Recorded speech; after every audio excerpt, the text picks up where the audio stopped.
Hello everybody and welcome to the Amazon European Masters. My name is Hiprain and I'm joined by the ever gorgeous Foxdrop as we're getting ready to go into our second day of action here at the Amazon EU Masters. Foxy, how was day one for you, mate? Yeah, it was very, very entertaining, very exciting. I had a lot of fun. I was doing the last three games, and honestly, like every single one of the games lived up to the hype that we thought it would be coming in. Every time we see EU Masters, there's always some level of upset. The results didn't necessarily reflect that yesterday, but in the way that the games were actually played themselves, ridiculously close games, way closer than I thought they'd be. Excited to see the same today.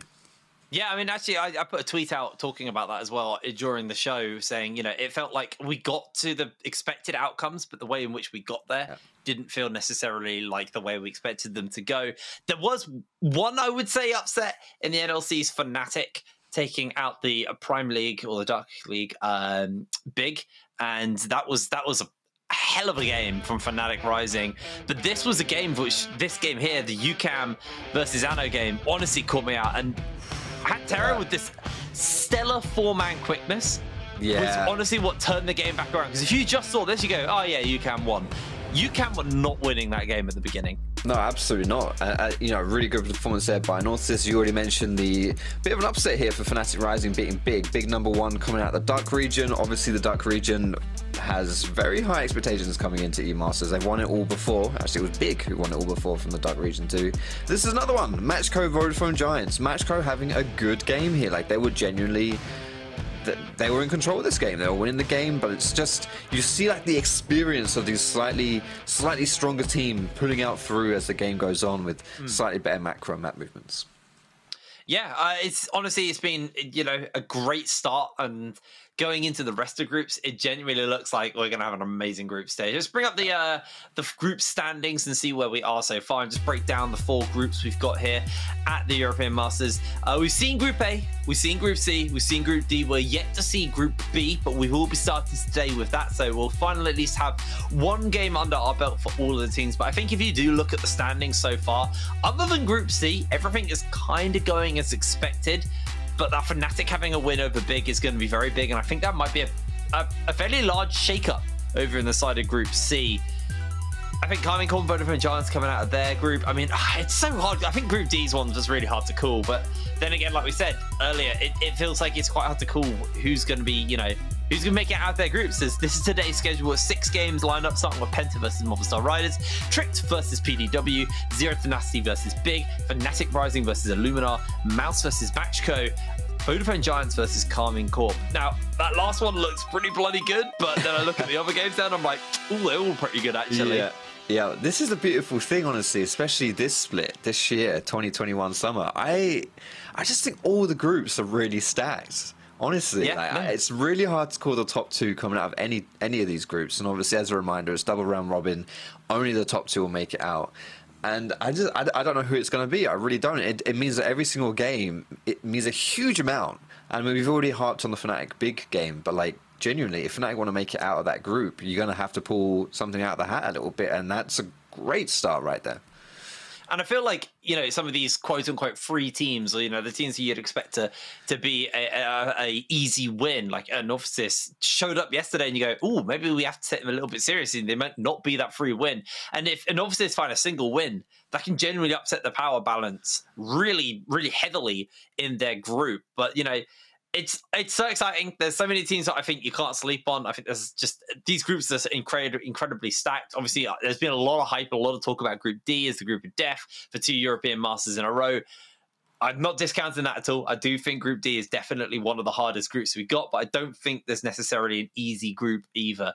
Anyway, we're going to be moving into Group B, a group we haven't seen yet, and we're moving on to our first game of the day. It's going to be Movistar Riders from the Superliga from Spain, and they'll be taking on PENTA from the Prime League. They are the 2nd seed versus the Spanish 3rd seed. Foxy, what are we making of these teams coming into this matchup? I think this is actually going to be a lot more exciting than you might just assume from a number 2 and a number 3 seed. Both of these teams are actually first coming out of the regular season in summer split for their respective regions. In the playoffs, you know, things played out a little bit differently, but still high caliber teams here. Absolutely, you know, PENTA is a team we haven't seen before in E-Masters. They're a very fresh org. They just started this year, kind of similar to K-Core in last split, honestly, and we saw them make it all the way and win the whole thing. Whereas on the other side with Movistar, like, I mean, this is what, like their fourth E-Masters or something like that. Like we've been seeing them for a long time, so it's nice to see some like fresh faces versus some more experienced ones. And there's, you know, there's a very kind of list of storied players on the side of Movistar Riders. You've got the likes of Maxlore. Venzer's another one. If you've been following the regional leagues for a while, Venzer's been hovering around as one of these really, really solid AD carries. If the name rings a bell, but you can't place him, he's played on Gamer Legion, Mouse, Schalke, Vodafone Giants. He's an incredibly experienced AD carry. And, you know, one of the ones that I'm excited to see going into this tournament. Obviously, Maxlore, we all know and love him. He's been, you know, all over the place, from, you know, the top tiers to the ERLs. It's you know, a bit of a redemption arc for him, but also, you know, Venzer trying to finally put that big step forward. But we're in to pick some bans. At the Kennen, we've had the Fellows and the Jace banned away so far. There's going to be a Camille ban as well. A lot of focus to the physical damage solos so far for Movistar against PTA. And I do think, you know, it's interesting. We saw yesterday how kind of how the drafts were adapting as the game day went on. We saw a lot of focus on Viego as a jungler, Trundle as a jungler, Ez as well had a lot of focus too as a bot laner. So I'm curious to see, you know, whether these teams, obviously you've got to do a lot of scouting when it comes to E-Masters. You're playing teams completely out of your region. You don't know anything about how these guys play. You've not played them at all. And so if there's any like pocket picks, for example, you often see some of those getting taken away. But for now, it is just going to be some fairly standard stuff. And there is the Viego, not going to get that today like we saw yesterday. Woof, and a very quick Ryze lock-in as well. Instantly locked in there for Phantomles in the mid lane. Over to the side of Movistar though, what they're going to look for as their answer, like we said, the Viego, the Xinzao have been banned away. I feel like there's another one in the jungle pool, which I'm completely forgetting. Obviously the Thresh, pretty solid support and pretty consistently picked up, obviously offers some engage, offers some safety to the team. I feel like that's going to be pretty much an easy pick up there. Lee Sin, I knew there was 1/3 AD jungler I was missing. So picking up the Lee Sin from Maxlore. And we'll see what the answer is going to be here from PENTA. Lee Sin, very, very good jungler right now. Brilliant in the meta, and by far and away Maxlore's most played champion as well this split. So it makes a lot of sense to slap that one down. I did mention the Trundle as well being quite popular now.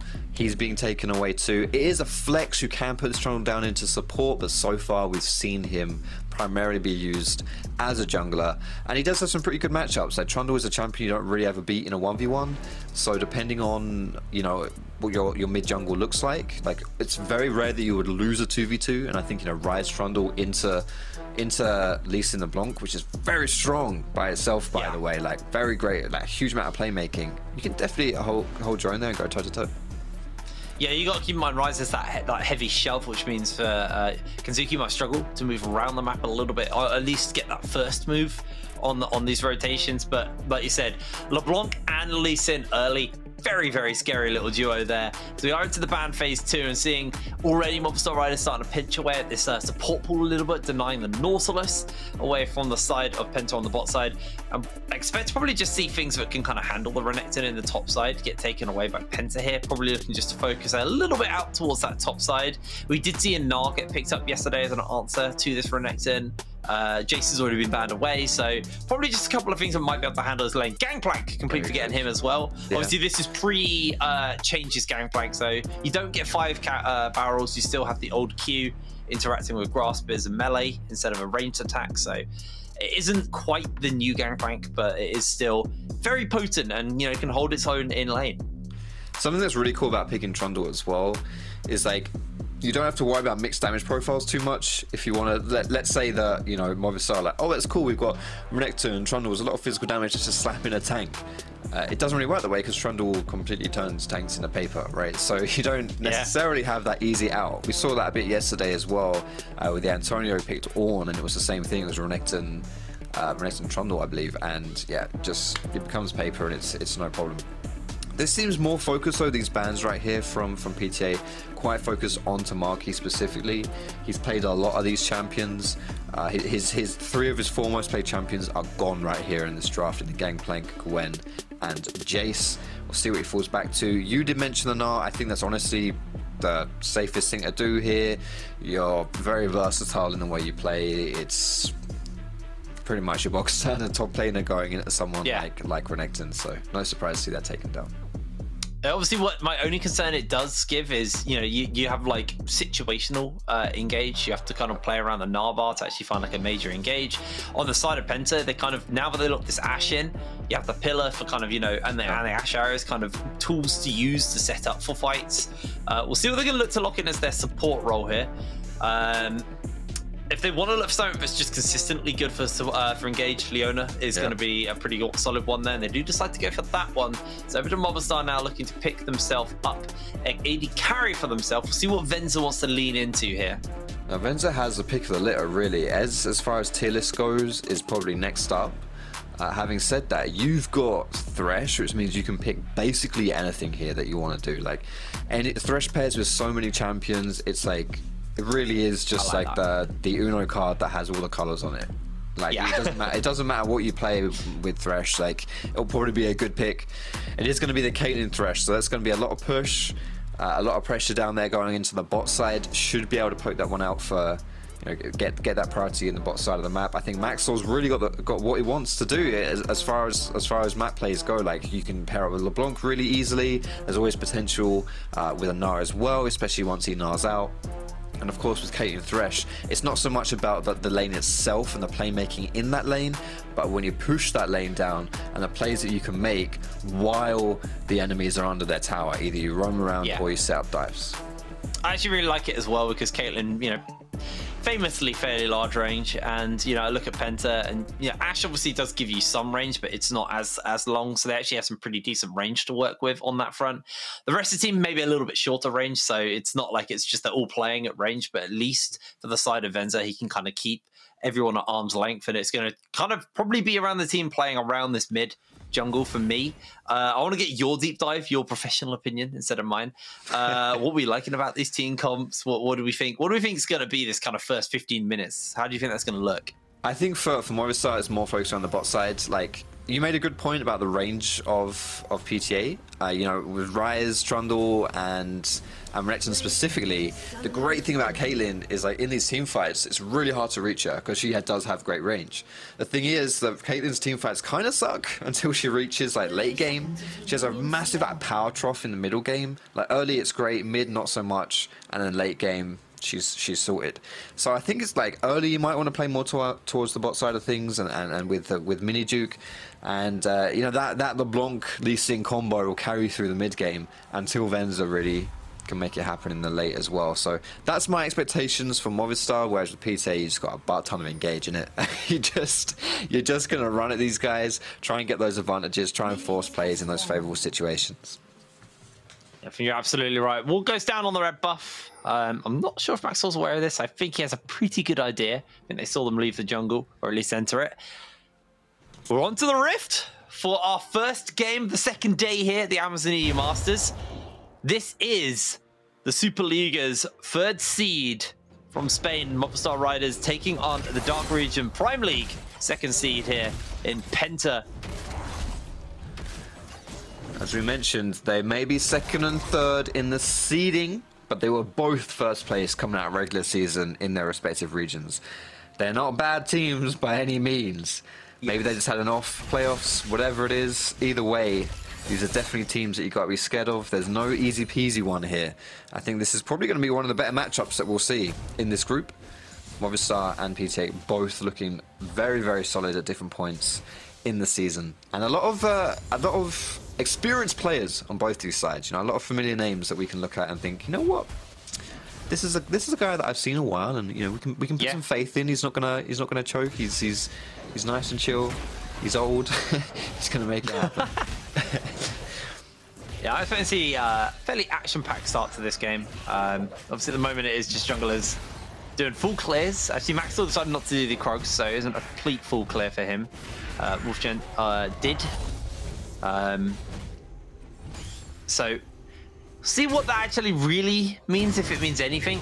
As Scarface just going to take a trade with Marky, and Marky able to trade back pretty effectively as he goes into minion arc and just harass at that range now onto the Crocodile. Yeah, something that's kind of surprising, honestly, with this this top lane matchup. Renekton to Gnar, you might think, is just bog standard. You see it all the time. Both of these players know exactly how this matchup goes because they both can play these jumps in their sleep at this point with the way that the meta's been. But this is surprisingly Marky's first game on Gnar, this split. Which interesting. Yeah, that's kind of weird, isn't it? You think Gnar is definitely someone that you'd be having at least one game on. But so far, you know, getting some good trades in the top side. He's got to be careful though. Rulfchen coming up here. His jungler's path bot side. Marky has to know he's playing weak side this game, and probably will be for most of the game. Here comes the dive. I think it was pretty much given away by the moment that teleport came down. XKenzuke also teleporting in to make sure Phantomles can't pull this dive off. Teleport's burnt by the mid laners. And I think Marky will be quite happy to be able to get away. This Maxlore shoves in the wave just to go for a bit of a denial here. And now he's actually moving over with his top and his mid as they are looking for this. They're going to get the chains off the flash forward. And that is going to be one dead Trundle. Marky secures first blood. Bit of greedy there to go for that crab. Instead, it's going to be Movistar. We're going to get more TPs happening.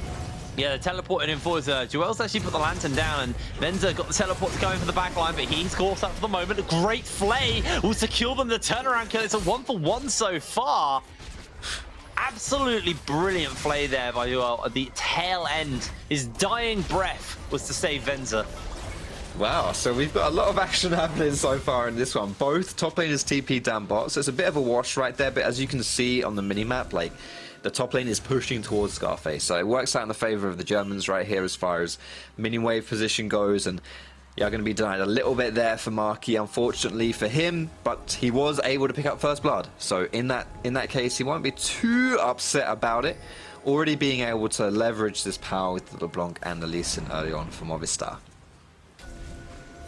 So, you know, just a bit of that fight for the vision going down, but with the crab secured by Movistar Riders, does mean that the Spanish Hawk are going to be able to have, you know, some area of vision, although, as I say that, the crab does time out. Leon may be setting up here, has got that pink ward in the bush just near him, but the pixel brush warded up by Movistar, so Leon will get spotted if he moves through the river. It's very hard to catch a LeBlanc with flash, so I think they're probably just hanging around, maybe waiting to see if XKenzuke overstays his welcome in the lane. Looks like XKenzuke well aware now that ward has died, but he needs to step back. I think this is the smart play right here. The 2v2 power is definitely there for the mid jungle with Ryze and Trundle, but unless XKenzuke plays aggressively like that, jumping forward, it's really hard to actually catch him out of position. You know, you've got the Rune Prism, but apart from that, it doesn't really last long enough at this point in the game. And LeBlanc will just jump away, so it's more about kind of countering the plays and finding the skirmishes rather than actually like playing into that lane and looking for the proactive plays mid. So we're going to see a pretty heavy shove down towards the bot side from Venzer and DuaLL, as kind of expected in this matchup. Maxlore now hit level 6 on the Lee Sin. With the pressure that his bot lane had been able to build up and with the mid lane push, it's going to be able to translate this into a dragon. It is on a ward, so this information's been given over, but Crab's not going to be on the rift yet. So just going to be a Scuttle Crab traded out for this dragon. And then Movistar can just move their bot side back towards the jungle. Leon, it's going to have to be one hell of a Zenith blade. Try and seal that way. Not going to be the case. Not going to bother. First dragon over to Movistar. And the difference between jungles right now is really huge. There's that 20 CS diffy. Well, you know what? I'm holding this point because I think Marky is going to be in trouble. He's not level 6, but he does have his flash. Does have flash, but doesn't have that Narbar really built up, and they're going to slow push the wave, and he's trying to build up the stacks in time, but he is rooted, he is locked down. Can he hop? Can he jump? No, he can't. Rulfchen is able to find the kill, but Funky, it's not so groovy for him down there. He's going to lose his life. All right, so trading on both sides of the map, diving top, diving bot. I'm curious where Leon is in all of this though, because he wasn't around to protect his bot, and he didn't actually contribute to the top side either. I think he was kind of caught in a little bit of no man's land right there, thinking it was like the time for him to roam, but not really getting influence either way. Still, that was a good response from Movistar. Yes, Marky goes down, but I don't really think he cares a huge amount about it. He is playing Gnar into Renekton. He knows he's weak side. and instead you are accelerating this bot. I said that Caitlyn does have a bit of a trough in that mid game. The better her early game is, the less she's gonna feel that she can accelerate more into that late game with those items. So good stuff right there. I think Movistar will be very happy with that one. I should have a little look at this action once again. This is the dive we missed onto Funky. Kind of left alone by his support and ultimately will cost him his life. Yeah, Funky thought he was safe here because he's got some pretty good vision control. But unfortunately, here comes... Oh, Phantomles flashes away. Maxlore jumps in, they get the overload off, and now the flash comes forward. Max is caught out by the pillar. xKenzuke flashes forwards, and he might just pay the ultimate price. Maxlore also goes down, and PENTA just secure a double kill, just like that. It's a disaster for Movistar. So greedy right there. We talked about the strength of Lee Sin LeBlanc, and they tried to leverage that onto Phantomles, onto the Ryze, but he survived so low twice. xKenzuke flashing forward wasn't able to finish it off either. My goodness, you're seeing the power though of rushing those Merc treads on a champion like Ryze. You know, he's very immobile. Like all he can do is run around. But if he has Merc treads, it reduces the time of that CC. It makes him a little bit faster. It's not a problem for him, you see, and plus having a little bit of resistances as well doesn't hurt. See, that's one time where he survives on one hit, and he's going to do it again right here. As we said, XKenzuke. No, he just doesn't die. He's just too big. He's too beefy. He's too tanky. But honestly, the magic resist on the Merc treads plays a big part right there. Surviving LeBlanc and even Lee Sin's ease magic damage. May have gone down to both of those at some point if he didn't have that item. It's been a lot of action, right? Yes. But bot lane, Venzer has honestly had an amazing time here. Look, waiting for as much of the minions to die as possible to the tower. Now going to pick up that first tower blood. All the plating in Venzer's pocket. If possible, I'd like to have a quick toggle of the gold and just see where we are on that front, because goddamn, total gold here. Venzer miles ahead of everyone else. I don't think that's enough to finish up the Mythic, because we did see a boots detour, but pretty close to either the Gale Force or the Kraken Slayer. For Venzer, Venzer's in such a big lead right now. Yo, everyone's on 3k gold, apart from the supports, and Venzer, who's on 5k. Like, oh my goodness. He is so rich right now, and this is beautiful. This is how you want to play with a Caitlyn. You want to work through them in the lane phase, and then you unlock them out of that lane, and you move around the map and start taking other towers, start taking more plates. The fact that, like, this is like the Forgiven special. If you ever watched Forgiven playing like 2014 with SK, he would do this all the time. Absolute lane kingdom with that Caitlyn. You unlock him from the lane, you move around. You know, turret plates weren't even a thing in Forgiven's day. So the bounty for doing this, the reward is even higher. And we'll see what Movistar can get moving this Caitlyn around the map. And, you know, the power trough you talked about is somewhat alleviated when you have a 2k gold leave over the rest of the map. But if you're going to find yourself caught out, you could be in trouble. But a great chain into Hook, into one dead Trundle. DuaLL now got the box up, the slicing, the dicing is getting used to the teleports coming in for the backup. And this fight ain't done yet. The Ashe Arrow will save the day, locking down Movistar. They will be able to turn this into a Rift Herald when it spawns. But for now, the attention will go towards more plating onto the Caitlyn. Yep. Venzer didn't burn a summoner spell, by the way. Nah, he's chilling, mate. He's got total faith in DuaLL. I don't know if you remember this, Jake, when like 3 years ago or so, maybe even 4. This was the bot lane for like, was it XL? Was this XL's bot lane, Venzer DuaLL? I'm pretty sure like both of these guys. Venzer definitely. I can't remember who support was, and I don't want to say definites because I'm going to be an idiot. Lantern gets used, and Venzer gets a hell of a lot of damage off on the Scarface. It's Maxlore waiting for a potential something down here. Yeah. This is what you got to do, innit? Like, you're just chilling at this point. Like, Maxlore is just glued to Venzer right now. You're just playing around this.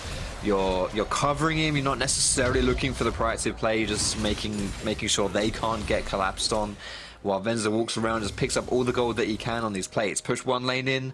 Bam. Let's see what we can do somewhere else. No, gonna go back. That's fine too. There's still more plates to get topside.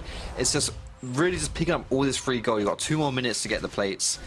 Before they go down. PTA were able to pick up that Herald off camera, so that's not going to be able to... I believe that was actually during the dragon stuff we were talking about. Right. Yeah, not during the dragon. Yeah? Well, either way, PENTA has... It was bot dive. Right. There we go. So PENTA had the Herald, which means it's going to maybe slow down this plate take just a little bit, but still, they just don't care. Venzer's on it again. And they're going to get dragon as well. I find this really surprising. The fact that you're getting plates top You're applying pressure top, and you've still been able to get the Dragon Bot side. That's actually nutty. Yeah, it's actually crazy how much they're getting away with, and PTA trying to see if they can find some way to punish, but Venzer as well, they're out.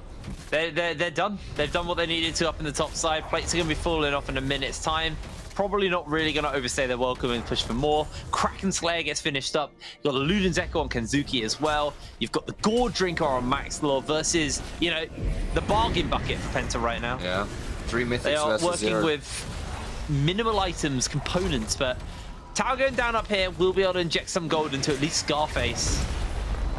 I really want to see Movistar respond to this by like just bombing it down mid or something like that. You don't want to lose this for free.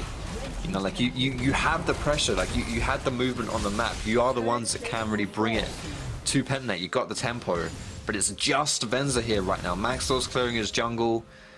Jewel was hovering around the top side of the map right there. XKenzuke as well.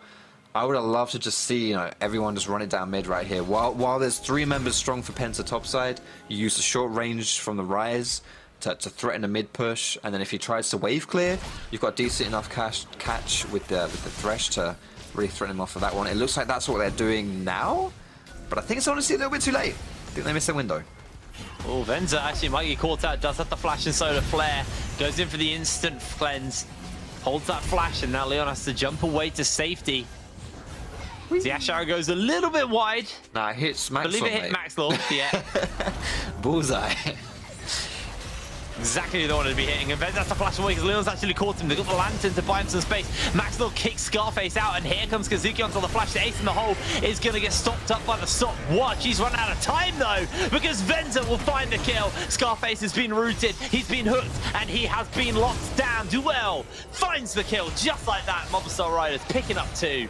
Alright, now they didn't quite have the winner to push mid before, but with these 2 dead members, they should be able to find it right here instead.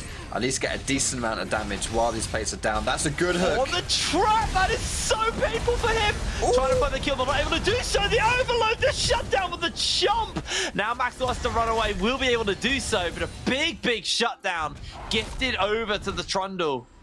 Ooh, it could be worse. It's on Trundle. If that shutdown had gone over to Ryze, I think that would be pretty troubling right there for Movistar. If I'm not mistaken, though, I think Venzer right-clicked a minion in that play rather than finishing off Ryze. I think he just made a bit of an oopsie there.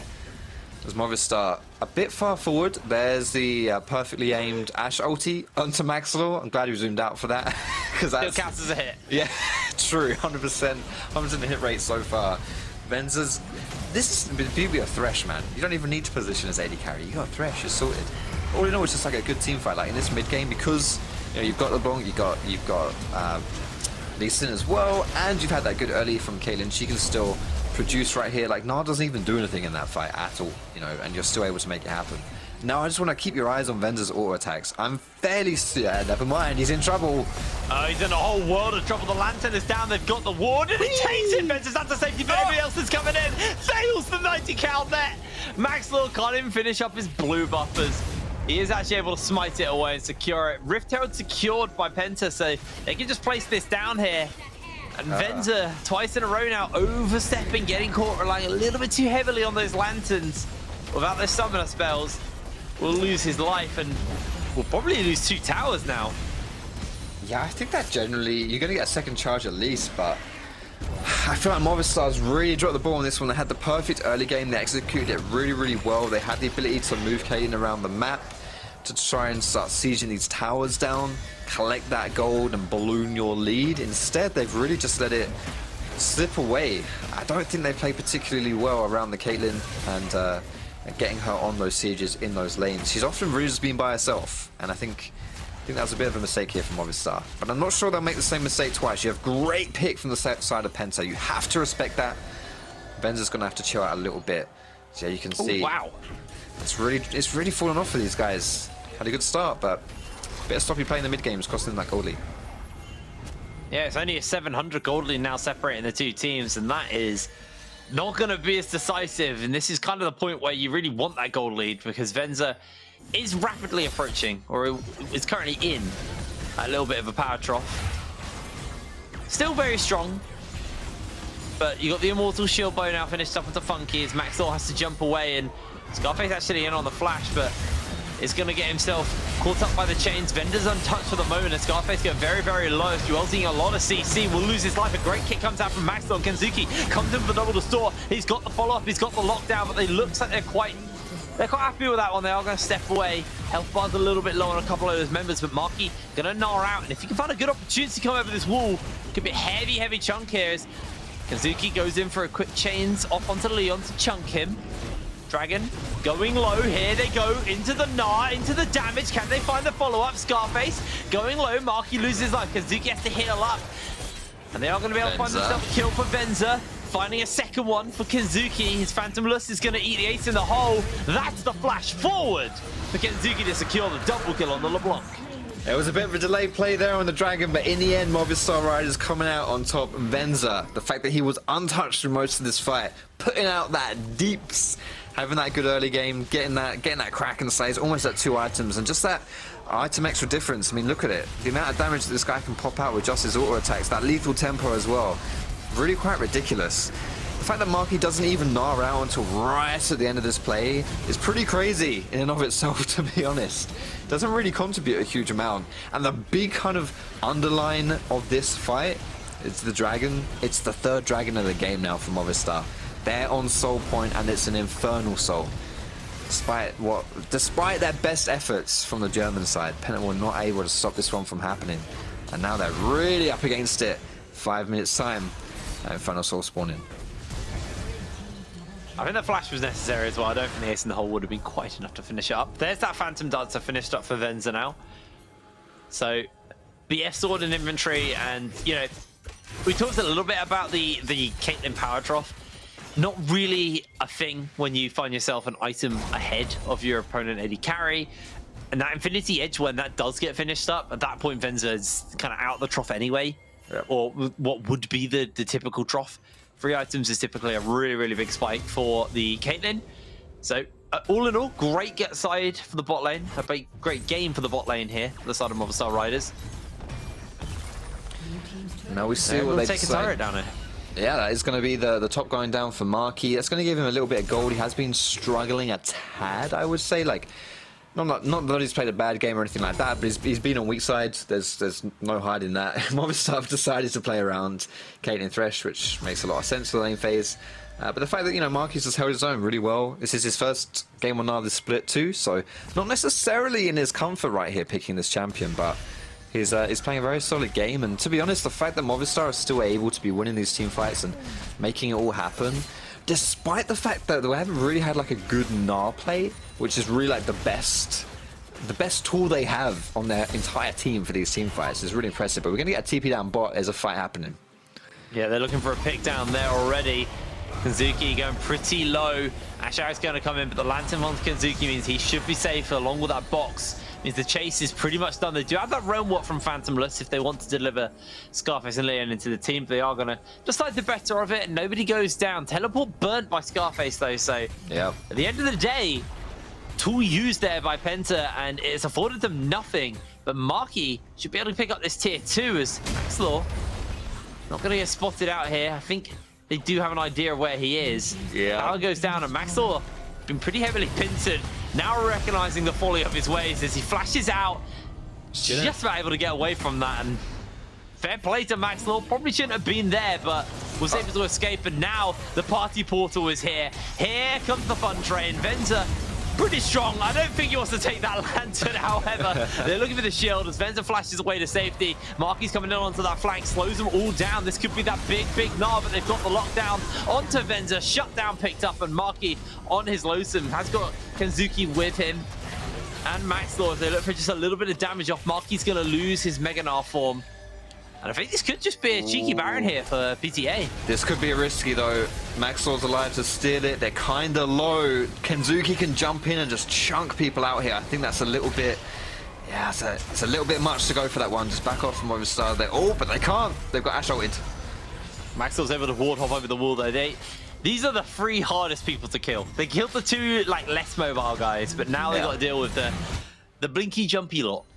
Yeah, this was it's just chasing down, and this is the thing, is like Caitlyn's safe as long as Thresh can protect her, but when the Thresh can't protect her, then yeah, things like the pillar just really ruin your day. The flash pillar, you can't get out of that one.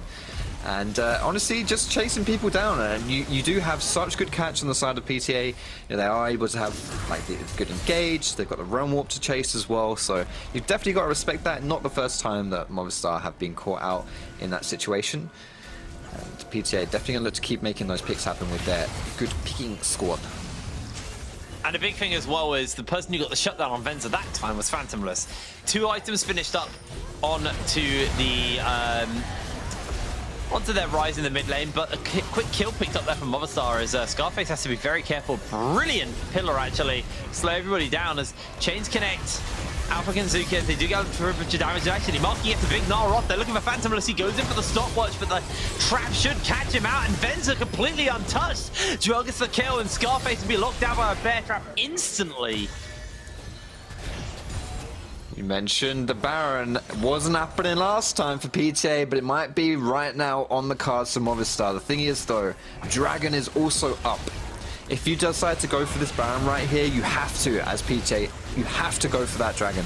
You have to try and take it down. This has to be a consolation prize, because it's a pretty good prize. If you lose Baron right here and then Movistar take Dragon, yeah, but you got to go for this. You just got to all in on this Dragon. Just try and take it down. You should be able to secure it. Had they got the damage to finish this one up, the ace in the hole there. The Dragon has been picked up, but already they've lost the member. Kazuki's ignited. Kazuki will be going down, but Marky's been able to find it. Kazuki finally loses his life, but just like that, triple kill picked up onto Marky. And Movistar either secure themselves Baron, but they lose their soul. 3 for 1 in the favor of Movistar, as you say, though. Being able to take that Dragon, I think that's kind of worth it for Penta. Movistar didn't want to give this one away for free, and they realized a desperate situation that Penta were going to find themselves in this play, trying to secure that Dragon. Definitely don't want to lose an Infernal Soul. That is a huge one to give away. And sure, you lose 3 people for Penta right here, and that is 3 kills into the pocket of Marky. But I think all in all, 3 for 1, denying the soul, yeah, it's not terrible. It's not a terrible trade. Penta really had no choice but to make that play anyway. And a bit of a wash right there, but still a huge gold lead right now ballooning for the side of Movistar. Plus, they've got Baron in their pocket. Great siege comp. I think this gold lead is going to get even higher. Yeah, already off the back of the Baron, they've had a 1,700 gold lead. They did pick up a couple of kills afterwards, so it does get a little inflated by that. But now we turn our attention towards these towers. They've got tier 2 bot side to take, obviously buffed in the amount of gold that it's worth. You've also got this mid lane tower you can push. So this gold lead is probably going to expand even more so. 3 items on the Caitlyn, got that QSS as well for Venzer, so cleanse QSS. Venzer is so hard to kill, so hard to punish. Plus he's always got the lantern for DuaLL as well. DuaLL just needs to buy a Mikhail's and then bam. You have triple cleanse, baby. Yeah, easy peasy, you're never going to get caught out ever again. But how do you defend this one right here though, if you're PTA? It's so difficult to do.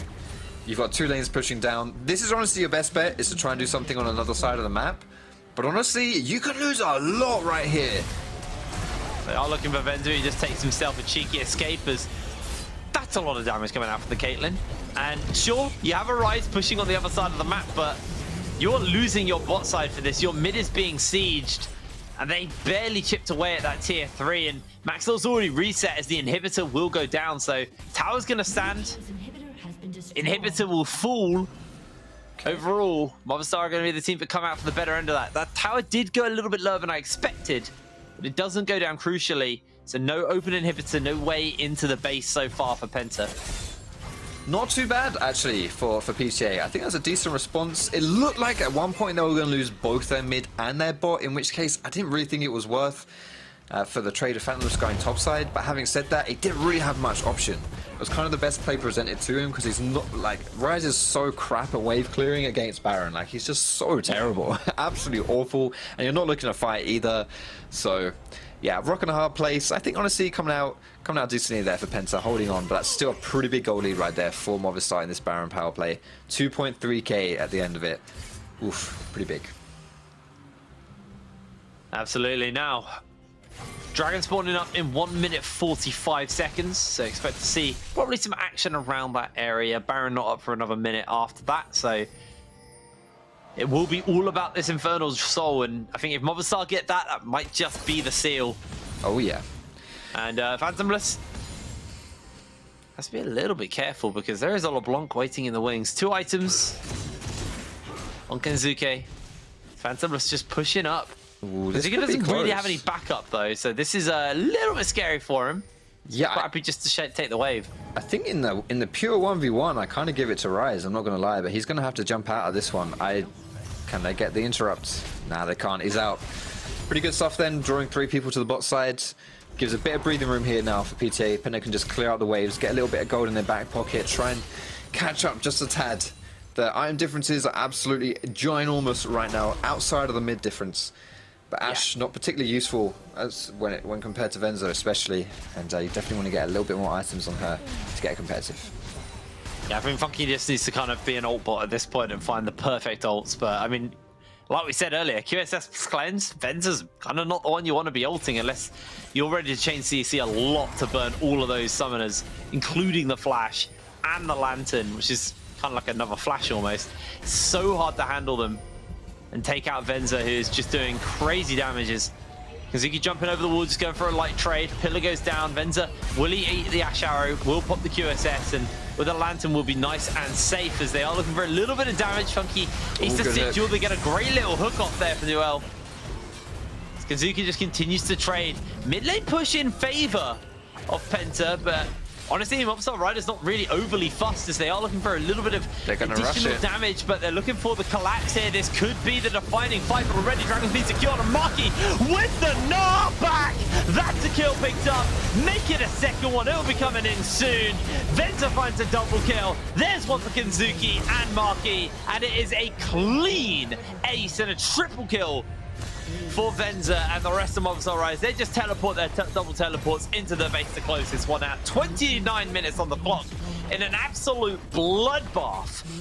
Movistar Riders find themselves the first win of Group B. Seed number 3 coming out of the LVP, taking down number 2 from Germany. It was a pretty convincing game when all said and done. A bit of a blip in the mid game there for Movistar, but realistically speaking, the way they played out those team fights later on as well, they never really lost control of that game, and pretty impressive stuff. And obviously that being the first game of Group B, taking a look at how Movistar played that one, I'm thinking, yeah, that's definitely a team that you're going to look to beat. Yeah, I mean, they look very clean there. They did look very clean, and you know they had to play through play-ins, so they're a little bit maybe more warmed up. The 2-0 that series versus Phantomles actually. So you know, for them to come in a little bit more extra kind of games under their belts here at the European Masters, you know they've already shaken the rust off, so they were ready to play. And you know, this is kind of why I highlighted Venzer at the beginning of the day. Genuinely a very kind of experienced player, showing up on the Caitlyn overall. Really good stuff there from the side of Movistar Riders. Find themselves the win, but coming up after the break, we are going to talk a little bit more about that game, so we'll see you in a second. He's going to flash in, and he steals the bomb! How does that connect by Edgeway? Fini! As EU Masters Champions!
everybody, and welcome back to the Amazon EU Masters. We're coming off our first game of Group B and our first win for Movistar Riders. Great start there for them. Third seed coming out from the Superliga in Spain, and you know it was a pretty one-sided win for them. I think Venzer had an amazing game on the Caitlyn, to be completely fair. Yes, he did. It was honestly pretty controlled from Movistar. I was very impressed with the way that they played. You know, obviously number 2 coming out of the dark region versus number 3 from LVP. I mean, it's always going to be a pretty good matchup whenever Spain and Germany play against each other. This one definitely didn't disappoint, especially if you are a Spanish fan. And I honestly just think like the way the Venzer played this one and the way that Movistar played around their Caitlyn was decent. It was decent, and I'm really thinking like as we go on into Group B, like I'm keeping my eyes on Movistar because this is not necessarily an easy group to get out of, and the way that they played, very controlled. I think this is gonna be the team you're gonna have to knock down. Yeah, I feel like this just kind of leans into the narrative we've been building over the last 2 days. It's hard to call. It's genuinely hard to call who the strong teams are. I don't think it's as easy as going, oh, okay, 2 is bigger than 3. Well, the other way around. You know, 2 is more impressive than 3 for your domestic league. Because I just think we see so many teams that are capable of doing the upsets. We've seen, you know, teams from smaller regions have amazing games as well. Obviously, both of these are pretty major regions, but coming in, if you then look at it on paper, it looked like it should be a PENTA game, but it wasn't. It was all about Movistar Riders and 28k damage coming out from Venzer on that Caitlyn. Yeah. Absolutely monstrous performance from him. Overall, they gotta be really happy with themselves finding that win. Absolutely. And honestly as well, like when you look at the rest of the teams in this group, you got Tricked, which is number 1 seed from NLC. You got PW, who is number 1 seed from the Ultra Liga. We know how good Poland can be. Yeah, it's not an easy group to get out of if you're with 2 other number 1 seeds. So yeah, getting any win that you can is going to be huge. Yeah, I mean, I'm glad you mentioned PDW and Trick, because that is actually our next game coming up. The 2 first seeds from their respective regions will be going toe-to-toe in our second game here. We'll be going to a quick break, and when we're back, we'll be back with our game of Trick versus PDW. See you in a moment.